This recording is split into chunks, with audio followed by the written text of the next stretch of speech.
SSLC ಪರೀಕ್ಷೆ ಒಂದು ಬರೆದಿರುವಂತ ವಿದ್ಯಾರ್ಥಿಗಳು, ಪಾಲಕರು, ಪೋಷಕರು ಫಲಿತಾಂಶದ ಶುಭ ಸುದ್ದಿ ಯಾವಾಗ ಅಂತ ಹೇಳಿ ಕಾಯ್ತಾ ಇರುವಂತದ್ದು.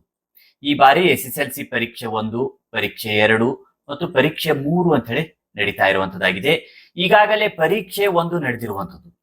ಈ ಪರೀಕ್ಷೆ 1ಕ್ಕೆ ಸಂಬಂಧಿಸಿದಂತೆ ನೋಡಿದಾಗ ಪರೀಕ್ಷೆಗಳು ದಿನಾಂಕ 25/3/2024ರಿಂದ 6/4/2024ರವರೆಗೆ ಎಸ್ಎಸ್ಎಲ್ಸಿ ಮುಖ್ಯ ಪರೀಕ್ಷೆ 1 ನಡೆದುಕೊಂಡು ಬಂದಿರುವಂತದ್ದು ಆಗಿದೆ. ಮೌಲ್ಯಮಾಪನ ಕಾರ್ಯ ಯಾವಾಗ ಪ್ರಾರಂಭವಾಗುತ್ತೆ ಅಂತ ಹೇಳಿ ನೋಡಿದಾಗ ಏಪ್ರಿಲ್ 15ರಿಂದ ಪ್ರಾರಂಭವಾಗುವಂತದ್ದು ಆಗಿದೆ. ಈ ಒಂದು ಮೌಲ್ಯಮಾಪನ ಕಾರ್ಯಕ್ಕೆ ಸಂಬಂಧಿಸಿದಂತೆ ಈ ಹಿಂದೆ ಆದೇಶ ಪ್ರಕಟವಾಗಿರುವಂತದ್ದು. ಆ ಆದೇಶವನ್ನು ಸಹ ನಾವು ಹಿಂದಿನ ವಿಡಿಯೋದಲ್ಲಿ ನೋಡ್ಕೊಂಡು ಬಂದಿದ್ದೇವೆ.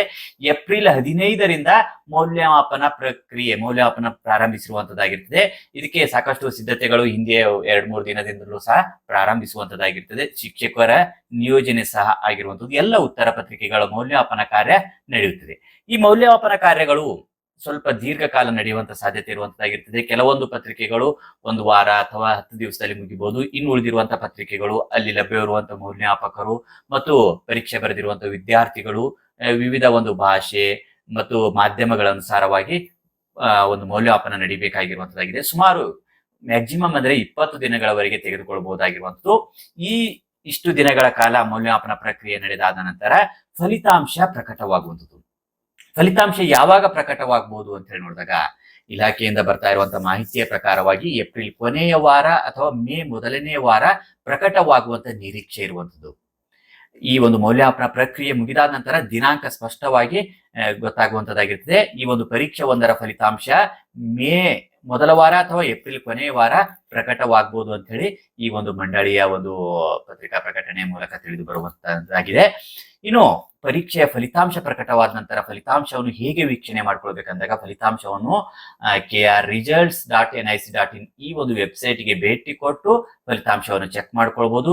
ಈ ಫಲಿತಾಂಶಕ್ಕೆ ಸಂಬಂಧಿಸಿದಂತೆ ಪ್ರಕಟಣೆ ದಿನಾಂಕಕ್ಕೆ ಸಂಬಂಧಿಸಿದಂತೆ ಎಲ್ಲ ಅಪ್ಡೇಟ್ಸ್ಗಳು ಎಲ್ಲಿ ಲಭ್ಯವಾಗ್ತವೆ ಅಂದಾಗ KCB Karnataka.gov ಈ ಒಂದು ವೆಬ್ಸೈಟ್ ನಲ್ಲಿ ಈ ಮಾಹಿತಿ ಎಲ್ಲ ಲಭ್ಯವಾಗುವಂತದ್ದಾಗಿರುವಂತದ್ದಾಗಿದೆ. ಇನ್ನು ಫಲಿತಾಂಶ ಪ್ರಕಟವಾದ ನಂತರ ಹೇಗೆ ನೋಡ್ಕೊಳ್ಬೇಕಂದಾಗ ಈ ಒಂದು ವೆಬ್ಸೈಟ್ಗೆ ಭೇಟಿ ಕೊಡಬೇಕಾಗಿರುವಂತದ್ದು krresults.nic.in ಈ ವೆಬ್ಸೈಟ್ಗೆ ಭೇಟಿ ಕೊಟ್ಟಾದ ನಂತರ ಇಲ್ಲಿ ಹಿಂದಿನ ಮಾಹಿತಿ ಇರುವಂತದ್ದು.